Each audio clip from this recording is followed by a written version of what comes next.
Ladies and gentlemen, continuing our adventures, we are looking at Debunked. Socialism Has Never Worked. David Pac-Man. We all know about Mr. Pac-Man.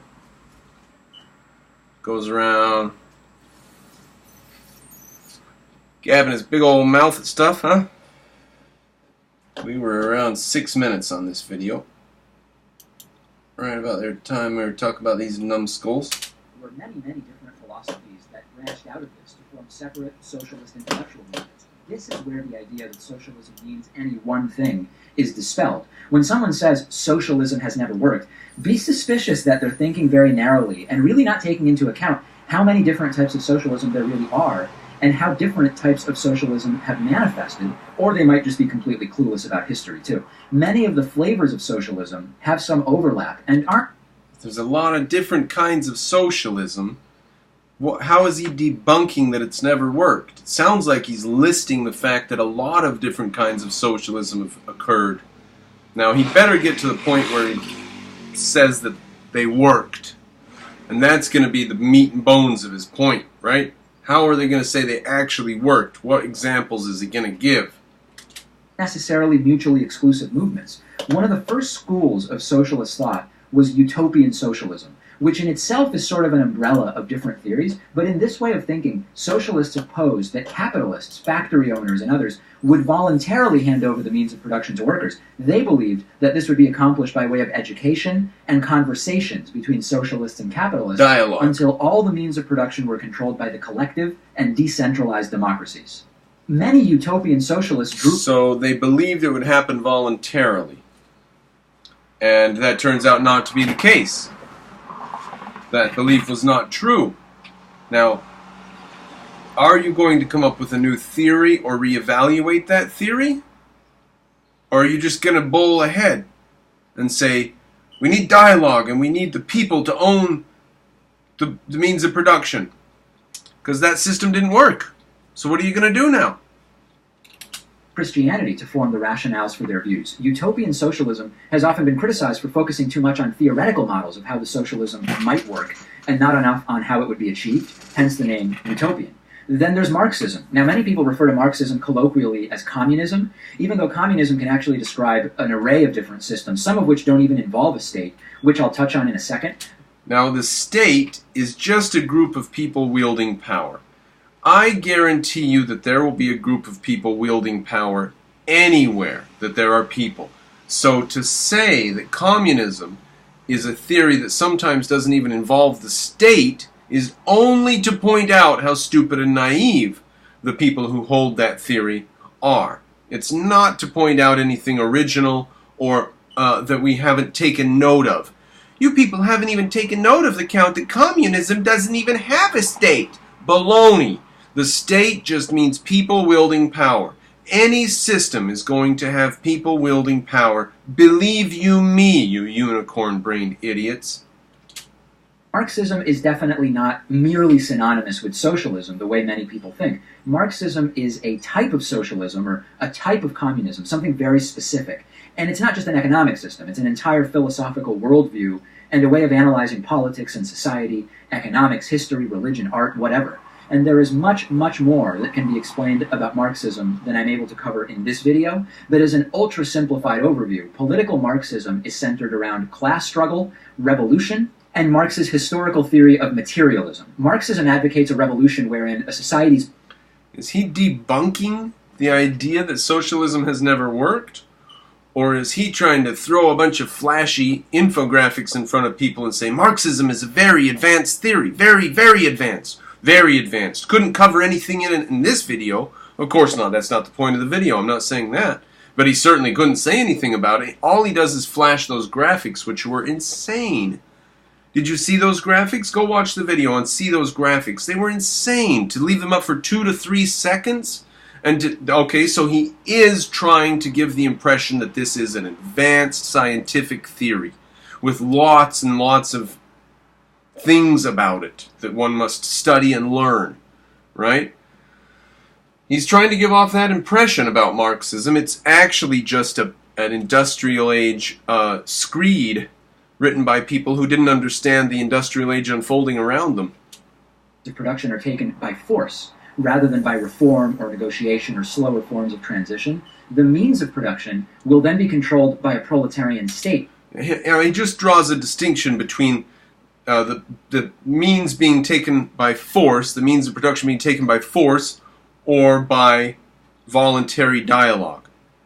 Now, could we say that when you vote people into power, that has been a voluntary dialogue and the majority has spoken and more than 51% want to seize the means of production, and so they do? Would that qualify as a dialogue, as not using the means of force, as society simply having decided on it? He might say that. I don't know if he would or not. Maybe he wants utter and total unanimity before he can say we've crossed that bar. But if we could say that a dialogue has taken place and the majority has decided, then he's wrong. There have been societies where it was done voluntarily or volitionally rather than by force. Now, I don't buy it that democracy should be used to make decisions like that. Of course, that's a whole mess. I'm just talking about his point of view. From his point of view, if the means of production have been seized through the voting booth and through people having a dialogue and deciding in a democratic way because they worship democracy, if that's the case, wouldn't that qualify? Okay, well, that's Venezuela. What a garbage mess is Venezuela. Socialism has never worked is not being debunked here, Mr. Pac-Man, you stupid socialist commie bastard moron. In theory, will lead to an egalitarian, stateless society that governs itself without coercive institutions. Really important point here. This is not what the Soviet Union or its, quote, communist successors achieved or were... Why? Because they were after socialism. That's why it didn't work.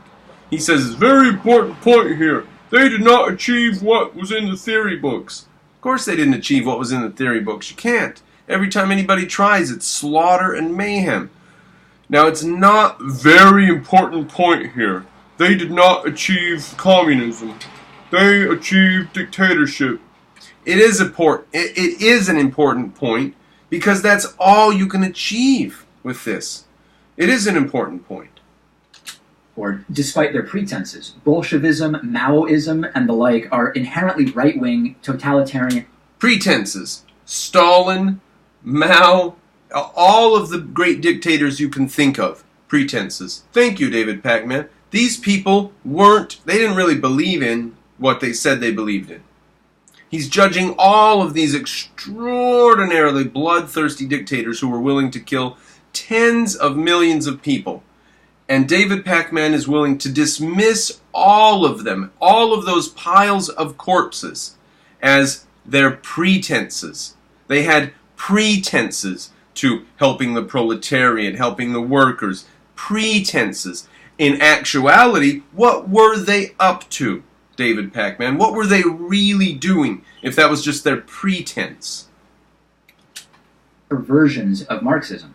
In direct contrast to Marxism and other forms of state socialism is Libertarian Socialism. Oh, so he's not even going to talk anymore about that. Just put up a bunch of garbage, dump a bunch of bull crap, and drive on to the next subject. Now, Libertarian Socialism. If libertarians are anarchists, then they are morons. If libertarians are socialists, then they are morons. The objectivists need to be a little bit more discriminating about the libertarians that they hang out with. I had this experience with the Free State Project. I registered to move up there and take control of New Hampshire was their plan, right? And I found out they were a bunch of pro-Muslim, leftist, politically correct ninnies. And I said, what the hell? I thought you were libertarians. And they said, yeah, but the Muslims are good and political correctness is bad. So they are actually a bunch of total ninnies, and they're probably Bernie supporters, and they are libertarians? What? So you got to be careful who you hang out with, boys and girls. Only objectivists are cool. Where there's an emphasis on having a state that is either small and decentralized or completely non-existent. One version of libertarian socialism is anarchism. Now, which he says that libertarian socialism emphasizes a small or non-existent state. Which version of socialism emphasizes a medium-sized or a large state? None. None of them. They all say that the state will wither away, or the state is the dictatorship of the proletariat, it's not really a state, or they've all, none of them. So to say that socialism of the libertarian brand wants a small, minimal state or a non-existent state does not separate it from any of the other brands of socialism, which also say the state will disappear and wither away. But let us continue with his point, with his confused point. What a face pressed up against the forest. He cannot see the forest for the trees. This is David Pacman. The set of socialist movements that generally oppose the idea of hierarchies and authority altogether, especially the state. Really, no variation or stage of anarchism involves government by definition, and almost all schools of anarchism see any type of hierarchy as either unnecessary or unethical. All right. If we define government as a group of people wielding power, then they are extremely naive to discount government from their theories. We all know this. Well, the anarchists don't know that. They're morons. But everybody else knows that you either take account of the fact that people are going to be using physical force, or you just go back to kindergarten. And do you remember what happened in kindergarten? Do you remember that person, that 6-foot-tall person standing around with a whistle? Yeah. The libertarians don't think that that person was there. They don't have any memory of that. They think that it was a bunch of little kids being nice. And the kids actually weren't nice to each other, were they? What a bunch of morons. Kind of human interaction. A boss at the workplace, a leader in a social movement, whatever the case may be. Now, within anarchism, there is Anarchist Communism, which seeks to abolish not only the state, but all markets, money, and private property in exchange for communal ownership of the means of production and decentralized grassroots direct democracies. There's Anarcho-Syndicalism, which can be thought of as a sort of extension of Anarchist Communism, where the means of production are controlled by confederated trade unions called syndicates. This type of anarchism actually manifested in Catalonia. Where does a trade union exist? A trade union exists where force has been taken out of human relations by the threat of force, yes, but force has been taken out of human relations. And now you can get together in a union and you can demand things from the factories or the work, the whatever. And from the boss or whatever, you can demand things in a union. Now, the boss can't send troops to beat you up or burn your village down because force has been made illegal. Okay, and you can't burn his factory down because force has been made illegal. But you can walk out of his factory in large numbers. Trade unions exist in places where the law has made it illegal to use force. Now, he's got some example of where this occurred, and you can see this guy holding a gun there. So you know how stable that was. Is this society still around? No, of course not. Right before World War II. In this instance, socialism worked. Almost all industries and aspects of the economy were collectivized. And in this instance, socialism worked. For how long? What is his definition of work? So socialism has never worked. Debunked. He found this instance right here where it worked. How long did it work? Nothing went wrong. Everything was ponies and flowers, and it was great. It was just destroyed by what? Capitalism or the war? Maybe the war destroyed it? Where did it go? Society functioned efficiently without capitalism or money. Catalonia was able to provide quality health care for its 2.5 million inhabitants. Was it? Under Anarcho-Syndicalism. Did you hear about all of the health care benefits and the health care, all of the amazing inventions and the new patents that came out of Catalonia in this time period? I never heard of such a thing. He says that, he is a commie bastard. Catalonia saw a growth in wealth and production and absence of poverty. More schools were built. Absence of poverty, growth of wealth, and production. Now, I believe that they probably built more schools because that's a method of propagandizing the population. That much I believe. The other stuff I would have to see a little bit more proof than David Pacman, who we've already established is a dirty, filthy liar. Objectively better public services were provided, and they had a highly effective military, which they constantly used to protect themselves against the Spanish nationalist forces during this. A highly effective military. Now that, I believe, as Christopher Hitchens said, the funny thing about fascism is that the army and the police and the torture chambers never stop working. Funny that that would be the case. They can't make food. The doctor's office is all shut down. The hospital's all shut down. There's no running water. And yet there are torture chambers and tanks and guns. Funny how that works. It's almost as if those things are metaphysically given.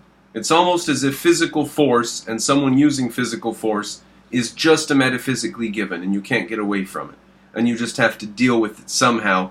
And the question of living on this planet Earth and with other human beings is the question of how do you deal with using physical force with other people. It's almost like that's the case, isn't it?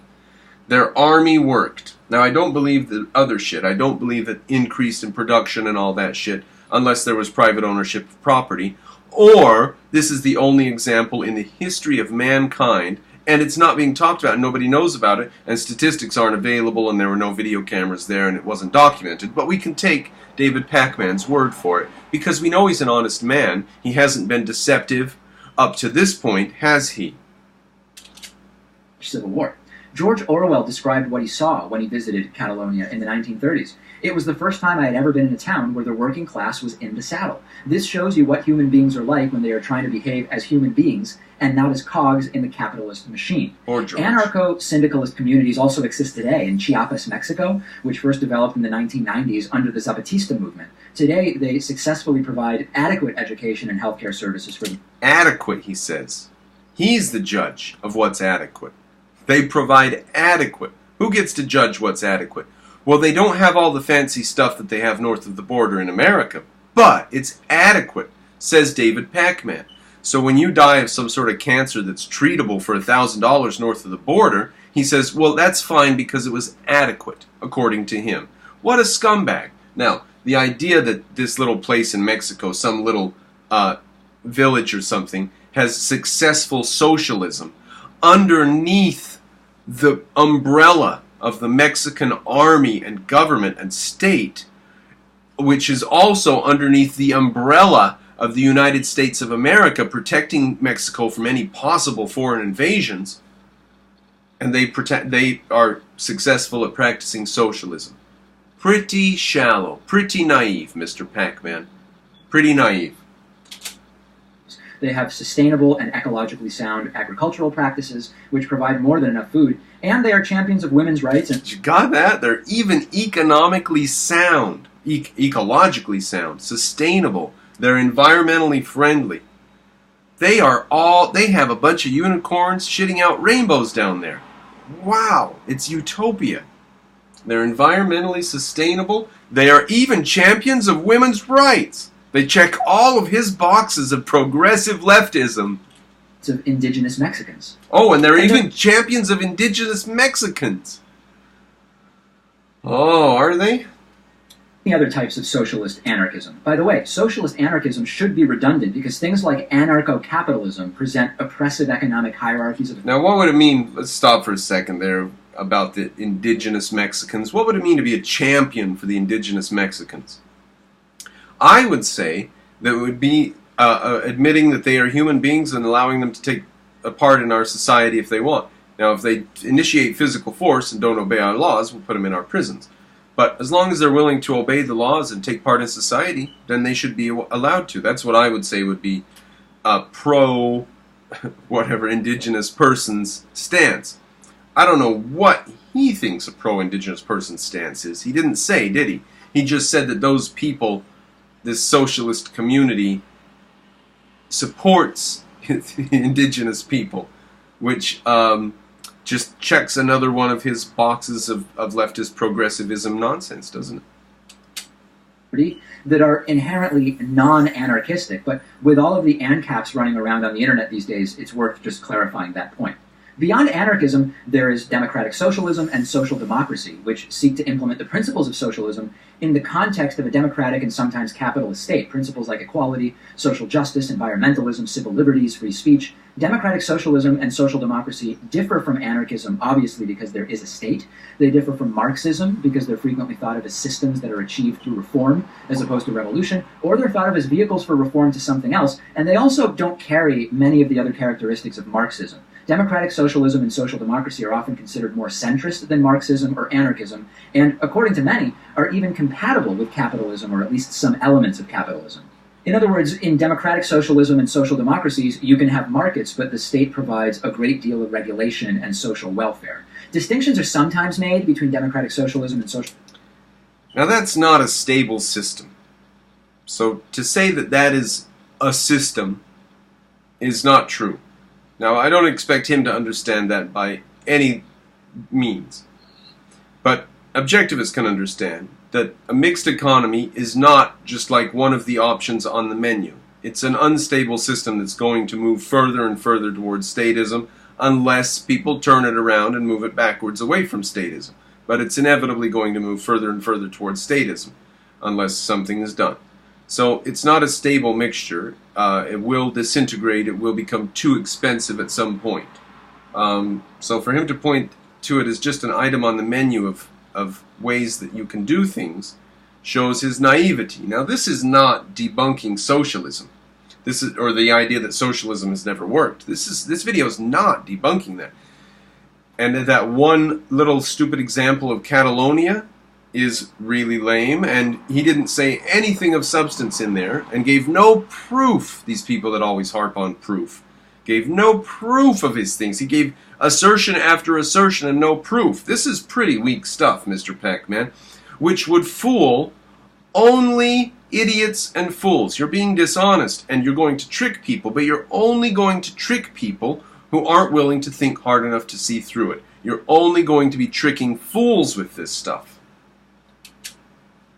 In that democratic socialist states will ensure that major factions of industry are publicly owned, while social democracies tend to exist within more capitalist frameworks. Currently, no countries in the world really fit the description of democratic socialism. Venezuela, I was just going to say, Venezuela elected the people that caused socialism. So, this is just another example of the socialists saying, oh, not real socialism, don't worry about that.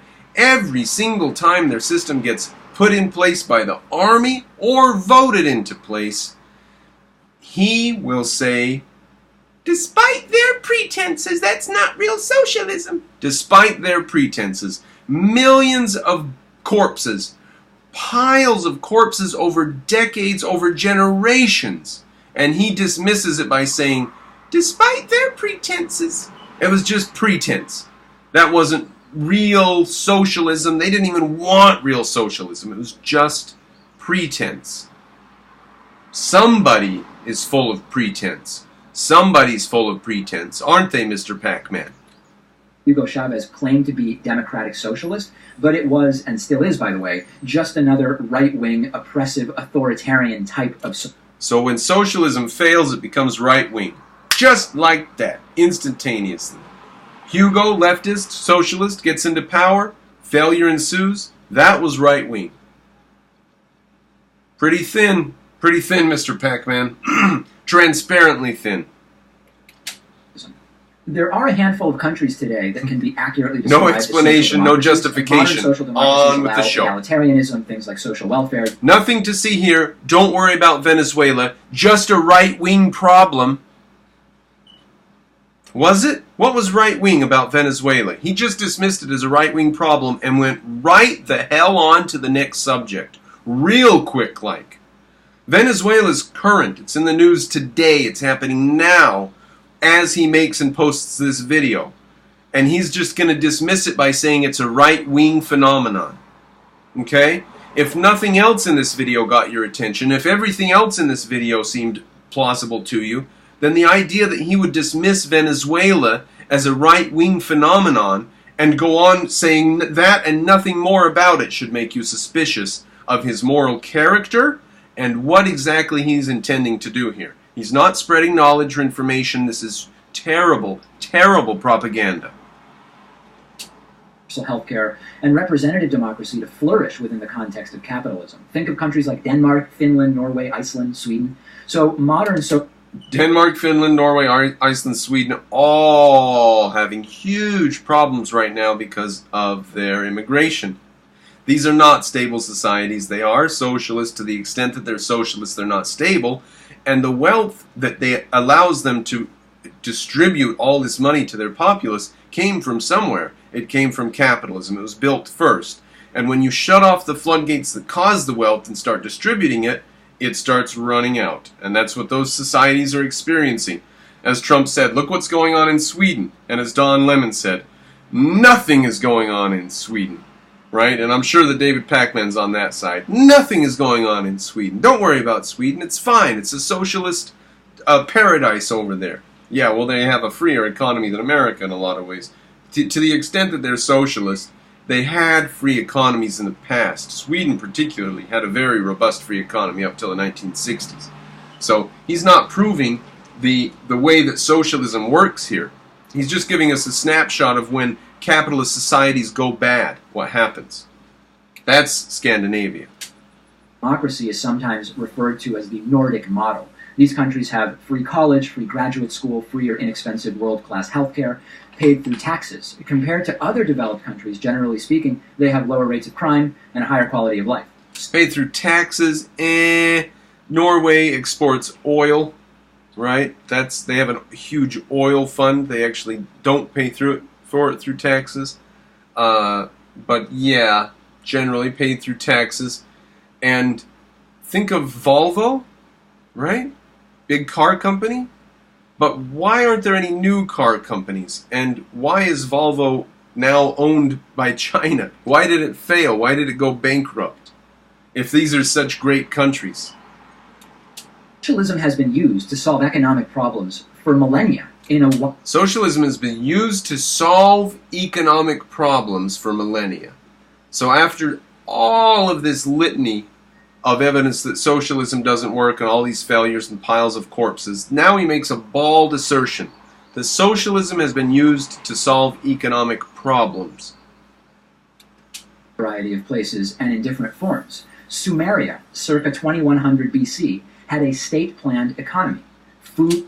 Why would they have stayed in the Stone Age then, if they had a state-planned economy? Oh, wait, that's probably why they stayed in the Stone Age. Socialism's nothing new. We've had it for eons. Socialism's the oldest thing. Of course they had a state-planned economy. Now, to the extent that they didn't have a state-planned economy, that's where their wealth came from. To the extent that they were sitting there in mud hovels, they probably were bossing each other around quite a bit.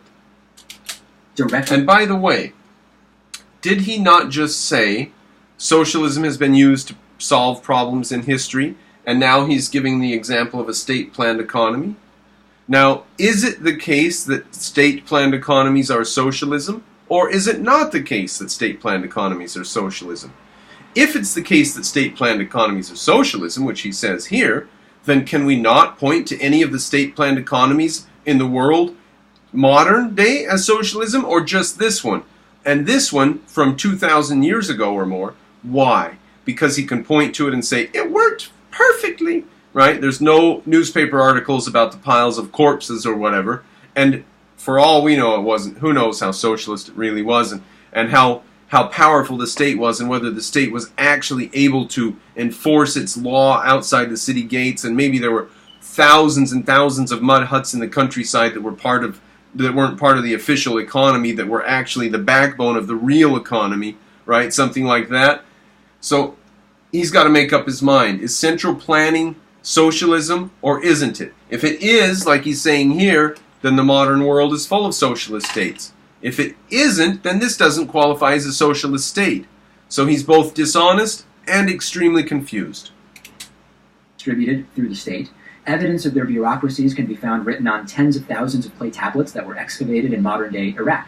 The Code of Hammurabi in Babylonia around 1750 BC fixed the wages of workers and capped how much physicians were allowed to charge their patients. In Egypt, during the Ptolemaic dynasty from 323 to 30 BC, the state controlled the means of production and every aspect of commerce. The government owned all of the land and decided what crops should be grown and where.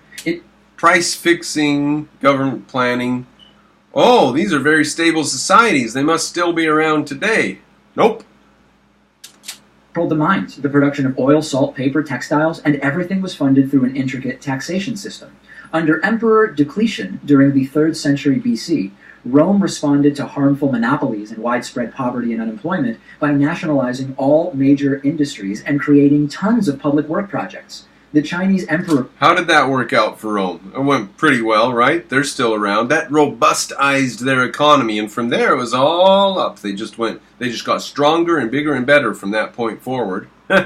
Right? Wu of Han in the 2nd and 1st centuries BC, to combat growing monopolies and wealth inequality, established an income tax, nationalized natural resources, regulated trade, fixed prices, and established public works. China even invented paper money. They are a very advanced society today, aren't they? They have given the modern world virtually everything the modern world values, haven't they? Baloney. The lasting use of socialism is thought to be the Incan economic system between the 13th and 16th centuries. The Incan Empire is the best example of socialism. No written records. They didn't have writing. They kept records on beaded collared ropes. That's the best example of socialism that he has. He says, don't take my word for it, take his word for it. The society collectively organized every aspect of agriculture, labor, trade, and transportation, and a census kept track of materials, individuals, and income. The Incan people graciously participated in this system in exchange for security and food, and it worked. They were gracious about it. According to who? Do you think there were any Incans that took exception to cutting people's heads off and sacrificing them, or sacrificing virgins, or do you think the 12 or 13-year-old virgin that was tied up and gagged and bound and left in a cave to starve to death, do you think she took exception to the No, they were gracious about it. They participated graciously. Massive size of the Incan territory, and it only fell apart because of the arrival of the Spanish in 1533. It only fell apart because of the arrival of the Spanish. Otherwise, it'd still be going strong, because it was a utopia. They had unicorns. Everybody had unicorns. Piles of rainbow shit everywhere. According to someone claiming that socialism has never worked, I would remind them that to the extent that socialism has been tried, where ideas and tendencies of democratic, egalitarian, left-wing socialism have been woven into political and economic life, and haven't been... All right, where socialism's actually been tried, and he mentions democratic, right? Well, then Venezuela counts. Make up your mind. So he wants it to be voted into place then. He wants to seize the means of production through voting, he says. Right there. Try Venezuela out for size. They seized the means of production, they voted the people in. By right-wing phenomena like totalitarianism, police states, and oligarchy. Right-wing phenomena is totalitarianism, police states, and oligarchy. That's a right-wing phenomenon. Anytime those occur, that's a right-wing phenomenon. Well, shouldn't you start be getting a little suspicious, Mr. Pac-Man, that every time you try to implement your socialist systems, your right-wing phenomenon pop up all of a sudden? Doesn't that make you a little bit suspicious of the cause and effect, maybe? The fact that you dismiss the results of your system as right-wing phenomenon shows how naive and clueless you are, and how careless and dangerous you are about holding theories. To hold a theory which every time it's practiced has a result which you can see plainly with your eyes, and to continue holding that theory as if those aren't actually the results, means that you are a sickeningly dishonest person, Mr. Pac-Man. You socialist commie bastard.